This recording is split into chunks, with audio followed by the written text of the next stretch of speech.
My wife is part of the business. She helped form the company and found it. She's still a part of it. We have an older 20-year-old that's off college, and we have 14-year-old triplets. So, yeah, I know. That's why I look so tired, sorry. You got this environment where people say, well, this is what we say we value, but what we really value is this. What we say we value, that's just for the recruits and for the customers. It's lipstick on a pig. We're just dressing it up. And so that's the danger, right? Now you've got the conflict. So the question is, what do you do? And I think in talking about building a culture, it's always good to have a culture model. And so what I'm going to talk to you about is Sendero's culture model. This model is based upon a model developed by a gentleman named Edgar Schein. He was a professor at MIT back in the 1980s. He was renowned in the field of organizational culture. It goes from visible to invisible. Those artifacts really are visible. Office space, dress, processes, what you measure. Those artifacts, they drive behaviors. Everything else below that are much more invisible, and so it gets trickier. And so what's interesting is you go through a metamorphosis, and at some point you say, hey, let's get more intentional about this. And what we'll do is we'll start with the assumptions. Taken for granted beliefs, thoughts, feelings, perceptions, okay?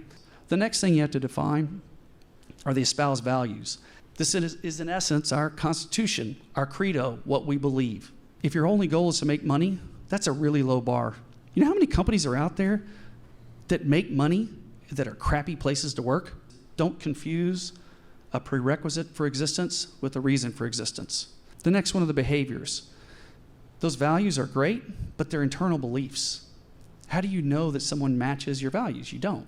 What you know are behaviors, because behaviors really are external manifestations of internal beliefs and values. And here's the final one, and this one is so important. We call it moments of truth. You've got a salesperson, and he or she does nothing but just kill it. They sell it all the time. But oh, by the way, they're a jerk. Nobody can stand them. They wine and dine the customer until the sale is done, and then at that point, they don't return their calls. Like, that's not my job, I don't really care. So the rest of your organization looks up, and now then you're on the clock. They're watching you.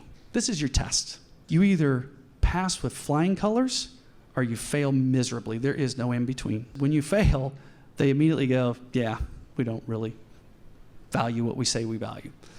But yet when you pass, your implied is the same as what you stated. You gain an immense amount of credibility, you gain an immense amount of buy-in, and this is where you get to find out if you're the leader you want to be.